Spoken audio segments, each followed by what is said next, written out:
My friend John, a couple of words about John Trudeau, game designer veteran. If you're not offended with that word, that's you can tell. Out of respect. John's going to tell us some pinball stories. I guess John is pretty unique in that he's one of the few designers still involved in designing pinball machines. So, with you guessing on that one, I'm going to hand over to John. Thank you. Yeah, thank you. I'll get to clearing that up at the end of my little presentation here. Please bear with me. This is the first time on this one, so I don't know if it's smooth. We may have some bumps along the way. But if anybody's got questions, feel free to raise hands. Be glad to answer them. Or if you want to wait till later, I'll stick around and we can talk then. Or sign the translates or whatever you got. Anyhow, this goes to, my running theme for this is going to be called what I call pinball salvation. I've had the pleasure of working for many of the pinball companies along the way. I actually started out to do a comparison of the differences in the companies because I had this varied experience. But I found out when I did my research that there wasn't that much different. They were very much the same. The only difference was in the resources, that what it came down to. So this pinball salvation is kind of funny how it works. You just have to be in the right place at the right time for most of this. I don't mean to turn my back on anyone over there. Every company I've had the privilege to work for has always wanted to turn out the most fun game and the most reliable game. Difference there is resources. So let me take it back to my time at Game Plan. Oh, that's not Game Plan yet. That's 10 years before Game Plan. Who's that skinny little guy, man, with the, check that hair out too, wow. Yeah, I actually was there in 69. Oof. Anyhow, Game Plan. We did cocktail pinball machines. Actually, my first trip inside a pinball machine was the cocktail pinballs.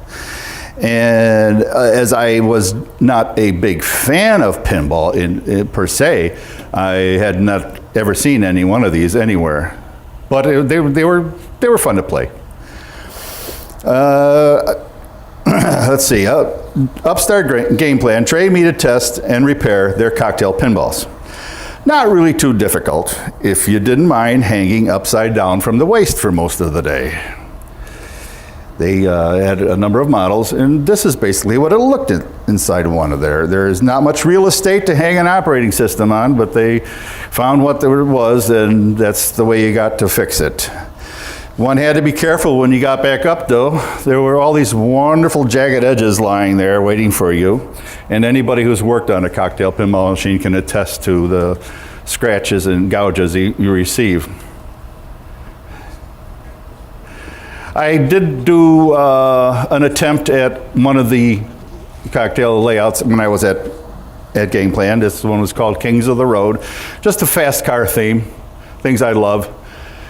Their philosophy on making games was economics, basically. Some of the games, in fact, a couple of the games, the Sharpshooter into Old Coney Island, it's the same rule set. It's the same EPROMs, and it's just a different play field. So this was an attempt to do that with the same play field from Star Trip. That was one of their cocktail pinballs. Don't change anything, but make it different. Economy. And they're quite a unique piece to work on. But they did find a niche market, and I had my privilege of working on uprights there. I cut my upright teeth on Sharpshooter. We built those. It turned out to be a very decent game. Supernova didn't turn out to be a very decent game. And Old Coney Island, as I mentioned, is pretty much a flip of the sharpshooter playfield, and thus was easy to bring to market. I did artwork for one game there. It was called Global Warfare, my only venture into artwork. I figured I'd better not go there again. But it worked out pretty nicely. Only thing was they only made 10 of them. I seem to have that curse follow me. I did another game they only did 10 of. Not for game plan though. Anyhow, after a couple of very happy years there, I found myself having to make a decision to leave, only because the company had decided to suspend all their pinball operations. Even in development, nothing was going to happen. So they had me working around, helping out with the slot machines they were doing, and they were doing video kits also. But the deciding factor was one found in a trade publication. It was either Replay or Play Meter. I found a quarter-page ad, black and white advertising for a pinball designer. And I said, okay, well, I got to go take a look at that. And as I did go, I'm sorry, I thought I saw a hand raised over there. So as I did go there, I interviewed, and I gave him a pretty good presentation, and I thought I did well. And unfortunately, I was told that they had just hired somebody the day before. But because my presentation was nice enough, they said they're going to make 2 spots. And this is Pinball Salvation again. Just happened to be at the right place at the right time. The other fellow hired was a designer. His name was Tom Safransky. He did Volcano. Now, how many guys do you know that's showing other people's games? Okay, which was a lot of fun to play. And he did Devil's Dare, and very good games. And with these under his belt, he decided to leave. He'd rather be an operator than a game designer. Oh, okay. Not my cup of tea, but he did. He left a layout there that turned into punk. And that was kind of a conglomeration of everybody. Let's pick a rule and put it in here. It was a strange game. In the meantime, I did Rocky for them. That was my first production pinball machine. And Spirit, which I hadn't seen in years until I went to the UK, and they had a couple there. That was really fun to play again. Still holds up to today. And this is the other 10-unit pinball machine I did for them. It was called Crawl. Just did the samples, never got any farther, and it was way better than the movie. And it wasn't that great a pinball, but it was way better than the movie. After it turned into Milestar, Coca-Cola purchased, let's say, Gottlieb was owned at that time by Columbia Pictures. Coca-Cola bought Columbia Pictures, and they decided, well, we got a game company now, let's do what we want with it. And the first thing they did was change the name. Gottlieb had been there good enough for 50, 60 years. Well, let's change it. Let's find something like Milestar. And that's where that came from. But I did get to do the games, and Alien Star, I believe. I don't know if no, that was about it, I guess, for what I did for them. It was a very austerity-driven design table for them. They didn't want to make pinball machines, really. They wanted to make video games, and they had very limited success. Kubert, I can say, was probably their crowning achievement. It was a very good game. There's a couple of other games in the show here that I haven't seen in years, and they're fun to play, but sales weren't there for them. So after it was closed, I thought, well, I might be out of a job again. But a couple of interested parties, namely the main distributor that sent the games overseas, thought that, well, let's keep it going and put some money into it. Got one of the vice presidents to head up the operations and reformed it as Premier Technology. And it was Pinball Salvation for me one more time. And I got to do it for a few more years. Just happened to be the right place at the right time. Did happen to get, I did a lot of games for them. This is one of my buddies there, Adolf Seitz. Notice the wonderful technology we had in those days. A 6502 EEPROM burner. That's John Burris. It's a better picture of John. The game on the left is El Dorado. That was we finished up the run. That was an old Ed Krinsky game and just re-artworked. And we finished the production run on that and then went into the production on Touchdown, which was one of my games. We did the sample run at Milestar and finished the production at Premiere. The Ice Fever, I saw one over here. It's the first time I've seen one of those in about 15 years too. Early game, don't spend a lot of money, but make sure you get production going. And we did Chicago Cubs as one of the. I'm a Cubs fan. I'm just stuck there. I don't know why, but I was very happy to do that game. It's the only pinball machine that was ever licensed by the Major League Baseball Association. Nobody's done anybody else? Oh, now see, I'm getting a little heavier there. The hair's turning salt and pepper. And she was holding me at gunpoint there. That was Raven. That was one of our first multi-level games. And we're at another trade show. She is the model for the back glass. We couldn't find a girl. We found a lot of pretty models for the girl, for the Raven spot. But they all had arms about as thick as this. And to make her look like she could have been a commando, at least, in theory, we couldn't find the right model. This happened to be the girlfriend of one of the people. She was an aerobics instructor. I said, that's our girl. So she became Raven. And Hollywood Heat was one of the other ones we did. And a Genesis. I love Genesis. Genesis is my tribute to the Metropolis movie of 1926, Fritz Lang. On the brochure and on the back glass, you can see pieces hanging in the background. There's actually pinball parts hanging in there and just all spray painted gray. There you go. I couldn't get it working. I tried to get it here. This is my favorite machine. Okay. Well, I'll get to sign it for you. Victory was the only two-level game I did for them at Premiere.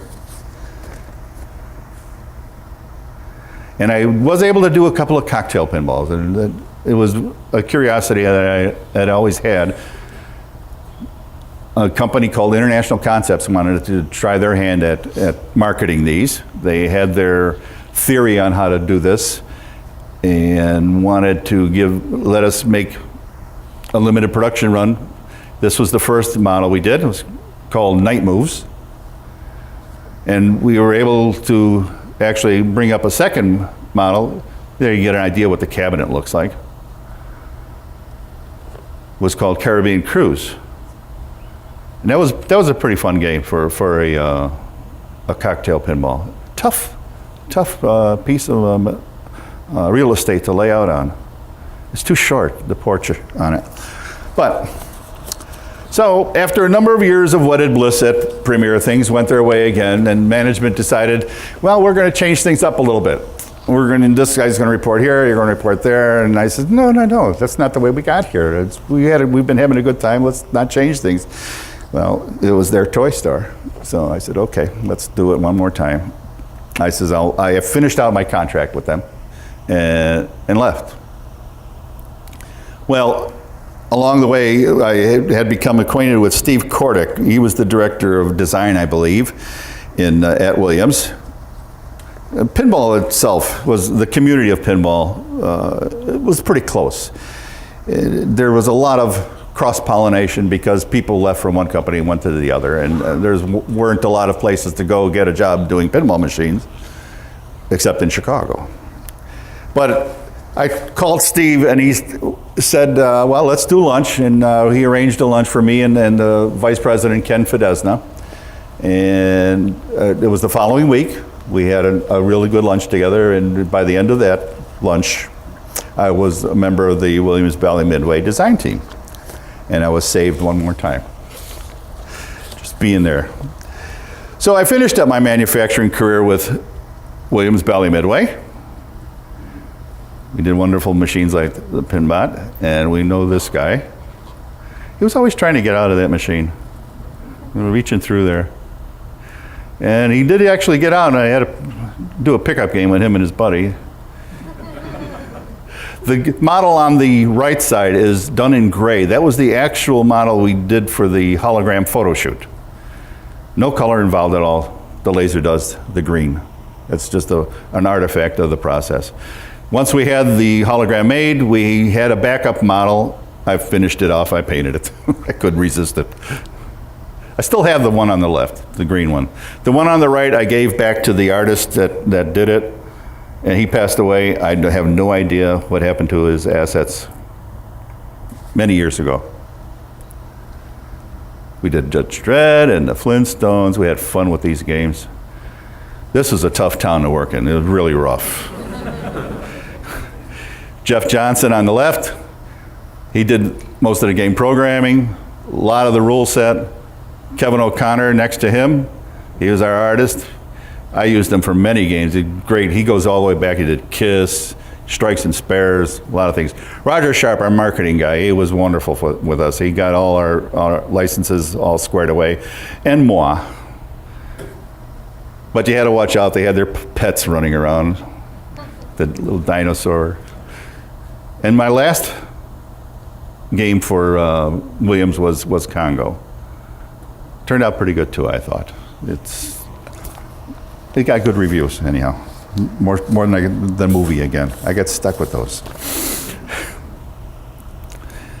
Beyond that, I went to work for a small company up in Western New York, outside of Buffalo, called ICE, Innovative Concepts and Entertaining, only because they said they're going to make pinball machines. Well, that was okay and fine, and we tried for a couple of months. They got cold feet finally and decided, when they realized what a commitment it was of the assets that they had, they decided not to do it. And I was in Buffalo for a couple of years then. But this is as far as our effort got. This was going to be Caddyshack. We had our hooks already in with Bill Murray, and we were hoping to get Rodney Dangerfield signed before he passed away. But it never got that farther than what you see here.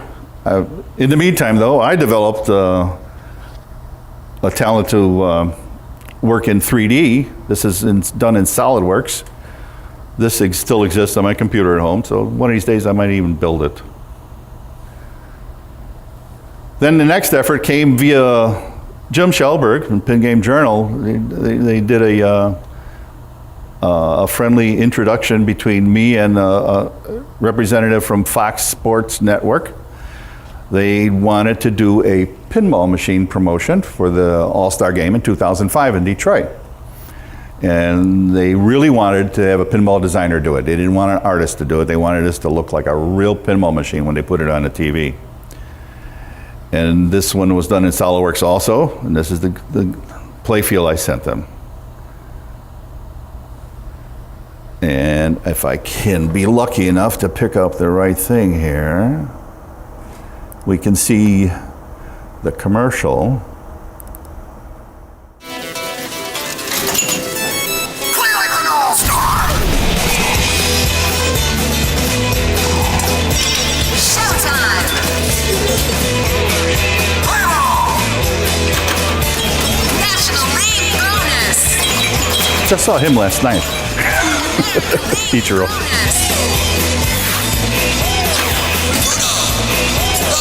Triple play! Are you ready to play for home field advantage in the World Series?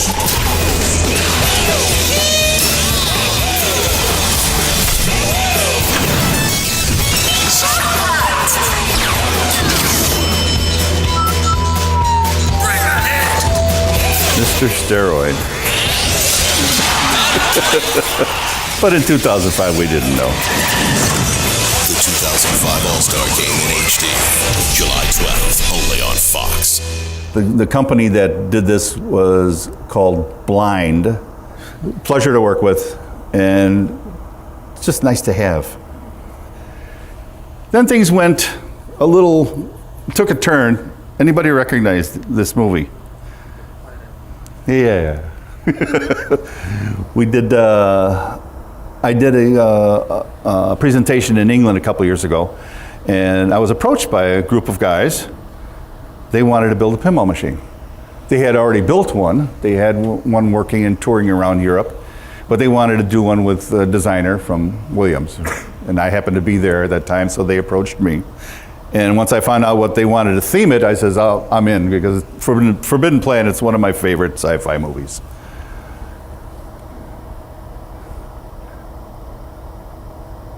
We don't have a license. This is going to be a one-of. It's a work of art. It's a tribute to the movie. And unfortunately, this is the design team that's working. We've got a lot of the little toys, as you can see, out on the play field. And some you can't see because they're not there yet. But they're the design and build team, I should say, too, because they're responsible for it. It took me about a year to get it done in SolidWorks. Spare time, everybody has day jobs, so it might not be till next year this thing actually becomes alive. But I'm looking forward to it, and they're doing a good job too. They're working as hard as they can. And I think that's about all I got for you today. Let's see, what else? The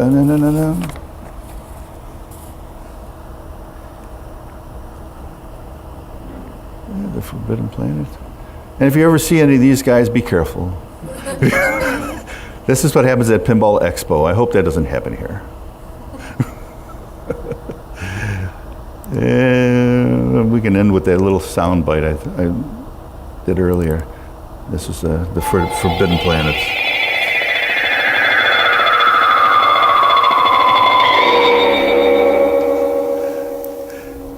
Not quite a Dave Thiel, but it was. You have to remember, this is 1955. They were doing this movie. They had no electronics. These were all done with oscillators and things and microphone tricks. The strange thing about the movie, just as an aside, it was nominated for an Academy Award for special effects in 1957, but lost. There were 2 nominees. The other nominee was the 10 Commandments. How can you win against the 10 Commandments? But they also were not allowed to nominate the soundtrack for musical awards because there were no musicians involved in the making of the movie. So this was all done synthetically. It's the first time it's ever been attempted, and it's probably been done since then. But there's no music through the movie. All the sounds are synthetic. Even the theme song goes through. And that's about it. So thanks for your time and everything. No, I'm not done. I don't get done yet. Oh, I have to do. Questions now? Oh, I'd love to do Q&A. If anybody's got any questions anywhere. An opportunity. I'm sorry, what? Oh, okay, gotcha. Okay, if you've got a question, can you come and stand up by a microphone? Very What we'll good. do is, I don't know, if you want to form a line, we'll alternate between the two. So, going all round? My name is Jeff, and I just have a quick question. If you could maybe elaborate a little bit more on what transpired when you went from like working at Game Plan on just machines to actually being a designer. What kind of went on there? Yeah, I actually got into Game Plan, and I did work in the factory for about a year. I was there for a little over 2 years. The second year, I had brought in some samples of artwork that I had just done for my pleasure, and they liked it so much they wanted me to do artwork for them for the game, which turned into Global Warfare. But while I was there, I was sticking my nose in other places and giving them my opinion on what's wrong with this game and what should be right with this game. And a fellow named Ed Cebula was the head mechanical designer there. He liked what I gave him, and he says, well, why don't you want to come down here and learn how to make pinball machines, learn how to design pinball machines. And that's basically where my career started, right there. Never thought it would last as long as it did. Just being in the right place at the right time. Anybody else? Oh, here comes one. Brian, thank you. I've always been kind of curious about the back glasses at Gottlieb Premiere. They frequently had photos rather than the art, just standard artwork. Mm-hmm. What was your take on that, and what were some of the things that kind of influenced that in the industry? Yeah, it was basically Premiere that we started doing the translates. Premiere was the first company to do translates. They were the first company to do alphanumerics. They were the first company to do rock and roll sounds. I mean, it was their resources were limited, but we weren't afraid to get out there and try something.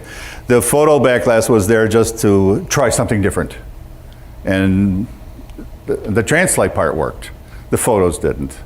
They came out pretty cold, and especially over the years, they all tended to fade, unfortunately. So the back glasses that got printed, silkscreen I should say, the translites came out better. They stayed. They held their. They had a better shelf life, and of course, keep them out of the sun. It kills everything. Can I ask, does anyone in the room know about the P-Rock project? The what? P-Rock. Okay. Someone was telling me about it the other day, and I'd like to get your view on it, John. Evidently, the P-Rock project involves taking the software that was used on Judge Dredd, increasing the amount of memory space available for the software, and basically reviewing the rules to make the game even more complex than it is already. I know. So how do you feel about other I don't have a problem with them doing it. No, not at all. I'm very flattered for the fact that they picked Judge Dredd to do it on. They must like the game, hopefully. I know I wouldn't do it to a game that I didn't like. So yeah, I think that's a great idea. I think it might be another step in the right direction. You know, like tricking out a car. Right, well, it's not the first thing that's happened to Judge Dredd, is it? Because there was that whole Dead World thing. Can you tell us about that? The Dead World ball capture item was originally like the game that's here, with holes that would capture the ball and keep them there and in orbit around the Dead World. When we sent the test games to Germany, they got very upset about it and felt that this was a potential hang up for the game just to die out there. Because if the magnet failed, then they couldn't get the balls unloaded. And I didn't understand the argument then, I still don't, because if the magnet fails anywhere, the ball's gonna get stuck. If it's in a ball popper or kick out hole or even in the out hole, you're not gonna go anywhere, the game's dead. You gotta maintain it. But they had their way. Cash counts, I guess. One of the other unique things that springs to mind about your games, John, is the stand-ups, the promo items. No. I don't know if there's anyone, do you know what I'm talking about? The plastic stand-ups. Right, how did that happen, and why just your games? Well, I started it. It was a lark, basically. I was doing Creature, and we were laying out the plastic set, the butyrates, and we had a blank sheet to work with, to start with, and we nested them out, and I had this nice big corner left. And I thought, well, let's see what we can do with this. We could re-nest them so we'd use less plastic. No, we can't do that. Let's use it up.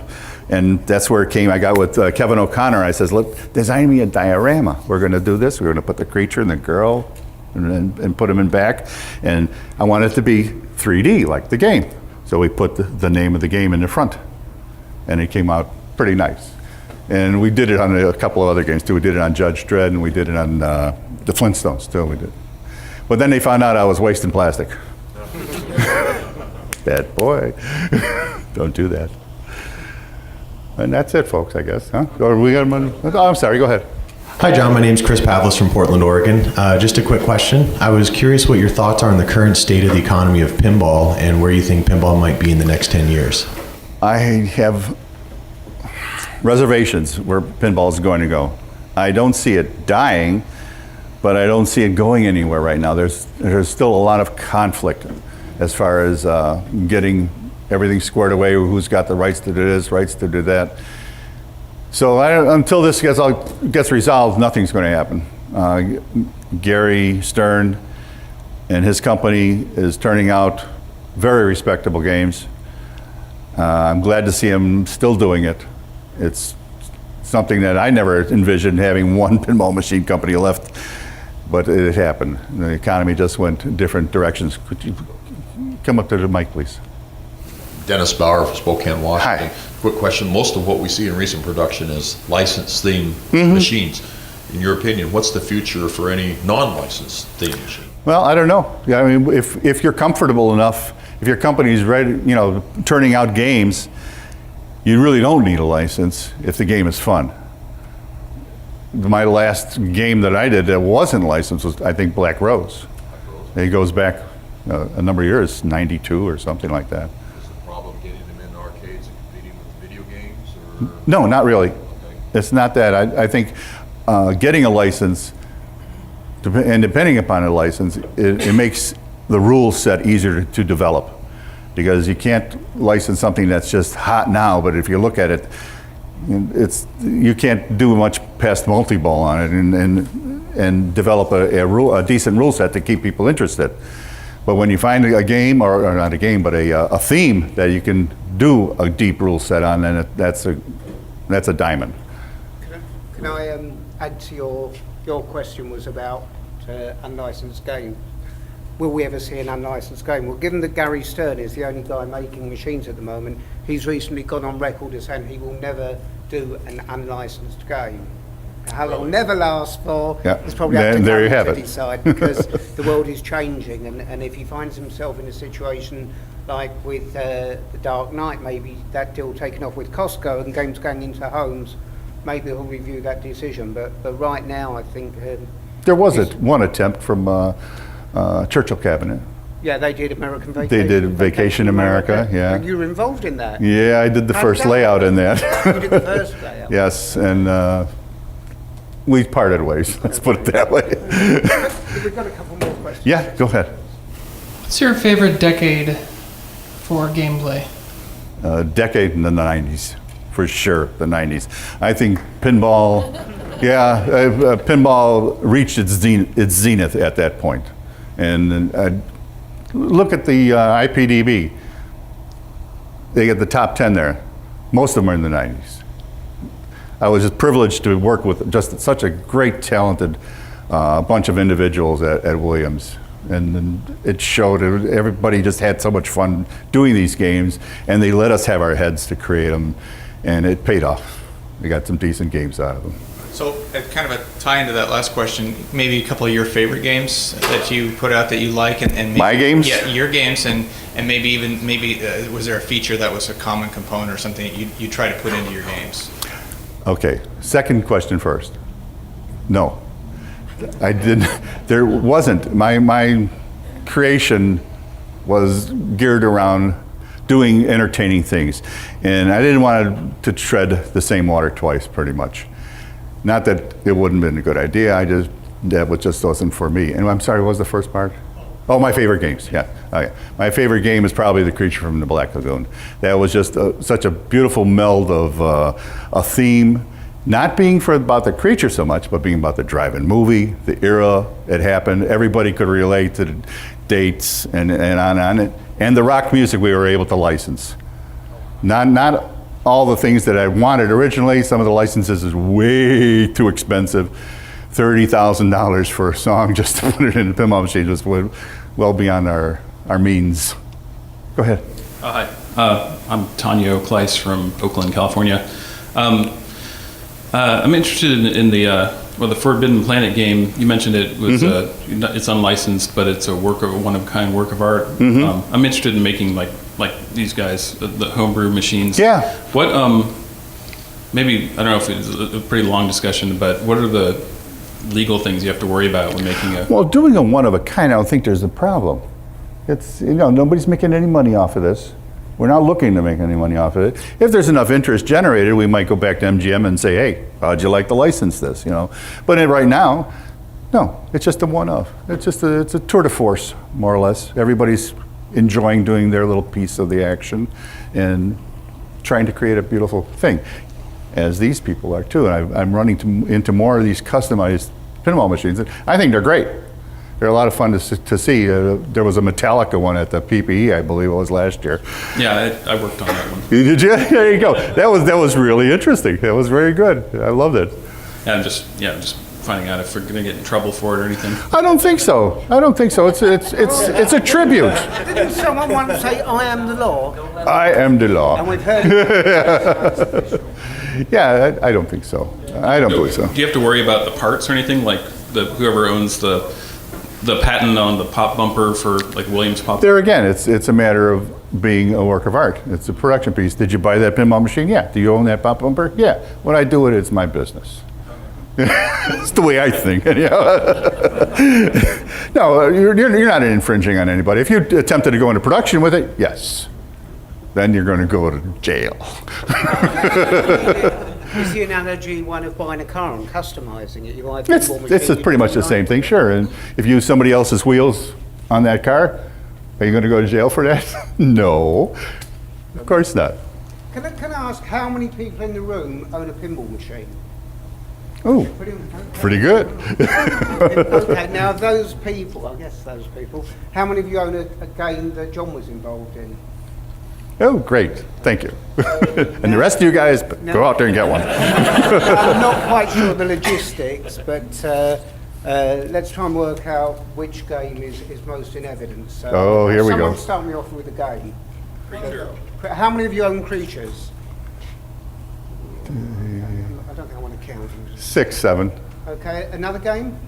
He's got 2 over there, both hands went up. 2 creatures? Judge Dredd? Judge Dredd. There you go. About the same. About the same. Bride of Pinball? About the same. Congo?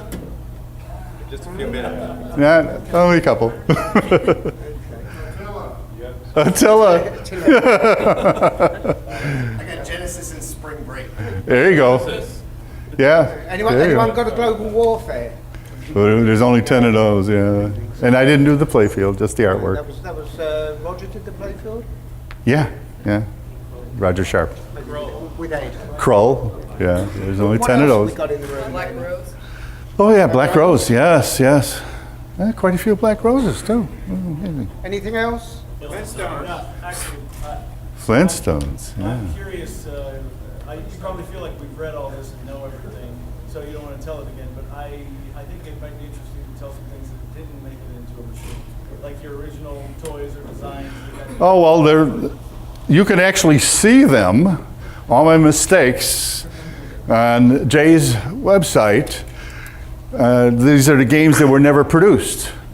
And a lot of them have featured devices that I tried out and they didn't work. I thought that putting a couple of slingshots in front of a drop target bank and having them move from down on a regular angle and closing them up so we could get this back and forth action with the drop targets, I thought that might be pretty cool to watch. It really sucked. It was terrible. So I think I played with that machine maybe a day, and I said, that's enough of this, and it went out. That was it. I couldn't do it. And of course, the whole layout was geared around that feature, and it was terrible. So that's that. The rest of the features that I put in at Premiere, we didn't have a lot of budget there. There again, it was the tight constraints. I was the only designer there for many years. And anything mechanical had to go through me too. And there was, like I said, a budget. So nothing new came out of there for a long time. What's typical of a budget? You know, it varies between companies. It wasn't so much you can't spend the money on this. It was, you don't have the time to do this. And if I'm not going to be able to put drop target banks all over the place. I did get away with it on Monte Carlo though, and a roulette wheel on top of it all. And we sold a lot of those games. It was an interesting game. So it does work in that sense. You put nice toys on there people can interact with, and people will play the game if it's fun. When you say time, does that mean your time or you mean the time it takes you to produce the production? My time, basically, the designer's time. It's something to have to know that you've got to get another design ready to roll to keep the factory open. There's a couple hundred people out there that have jobs, and I'm not going to let them walk out the door because I didn't get the design done. I mean, in terms of you asked about a budget, I've got a figure for Williams, which maybe you can tell me if it's reasonable, because this is just from the grapevine, but I heard from within Williams that I guess during the 90s, and there are some exceptions, but generally the cost of developing a new game to the point where it went on the production line was typically about $1 million. Pinball Circus was about $1.5 million. I wouldn't talk about that. and That's- I wouldn't that's- talk about that's an aberration. The Pinball 2000. But, Okay. so generally speaking, a Pinball 2000. A typical budget, I understand, was, well, I don't know what the budget was, the actual spend. Yeah, was I'm about $1 not million sure. as a ballpark figure. Well, to go out and get the hologram for the creature was at least a $30,000 affair, right up front. Would that have been exceptional in terms of the cost invested in one In toy? again, it may have been, but they said okay. But I mean, with Twilight Zone, there are a bunch of toys on that Yeah, as well. there's a lot of toys on Twilight Zone. That's nice. Can I ask you, because we've got the time, if you Okay. could go into a bit more detail on Creature of the Black Lagoon, like Mhm. how did the game evolve, how do you put a team together, Well, how you link features to the FILM? One question only. I want to sit down and make it too. No, wait a minute. Let me, the young lady's been waiting here. Yeah, there you go. My name's Cassie. I'm Hi. from this area. I was wondering, for people, because there's, Stern, and that's about it. Mhm. For people who are looking to start creating their own custom games, but they don't have very much experience in designing, what, in your opinion, are some good ways to start? Where is a good place to... Get a junk game. Yeah, get one that's really beat to hell. And go in there and start moving things around on it. And see if you like what you did. And sometimes you will. Lots of times you won't. Yeah, I would say, don't go spend a lot of money on it right away. It took a long time to get into the design end of it. Even the designers, if they knew what they were doing the first time, we wouldn't have a need for a whitewood. But there's always a whitewood because it never works out 100%. It might be 90%, but there's still that 10%, I got to move these posts back a little bit, or this slot isn't in the right spot. The drop target banks should have been another 5 degrees that way. And that's what they're all about. So you can't do it. It's the best guess when you lay out a game on the Mylar or a computer. I'll get to your questions in a minute. Is that okay? Yeah, and then one more really quick. What are some really bad, don't do this? Do you have any, avoid this altogether? Well, avoid this altogether. Don't put the flippers on the other side, the playfield. Flippers were all over the place in the beginning. You guys know the pinball history. And they finally came down to the bottom. I think it was Steve Kordick, right? Triple action. Yeah, Triple Action. He put them down there, and they've been there ever since. What was that, 50s, 40s? Jim, 40s? 47. Yeah, I believe you're right. Yeah. 47. They brought the pinball, the flippers down into just above the drain hole. Otherwise, they were everywhere. Humpty Dumpty had them in the middle, going the other way. And the reason, once again, goes back to your previous question. It was about budget. 2 flippers are cheaper Then 6 or 8, whatever they happen to put on there. Yes. This is a follow-up question for learning about pinball design and a suggestion. I've messed around a little bit with visual pinball and future pinball, which are the virtual, free systems, and you can mess around with that without having to cut wood. Yeah. Have you tried that at all? No, I haven't. I believe we're getting the Forbidden Planet playfield put into the virtual reality program. I haven't seen it yet, so I don't know. As soon as I hear from England, I might be able to get it out to some people to play with it. I'm looking forward to it too. Now, your question about Creature. Creature started as a lark. I've always had a thing for 3D. It's just a novelty to me. And holograms, stereo with the glasses, or those stereopticons, the old cards. That's really amazing the way that it can present a 3D image to your brain and not be in 3D. I wanted to do a game in 3D, so I did a little research. Well, how am I going to do this? What am I going to do this? And for some reason, I ended up doing an old black and white movie from the 50s, and I decided to try and present that to the management at Gottlieb at Williams. They said, "What do you want to do an old black and white movie for?" But they listened to me after I showed them what I want to do in 3D, and they got real enthusiastic about the hologram, actually. And And it wasn't that much of a battle. I thought I was really in for a fight, but they went along with most everything. They liked it.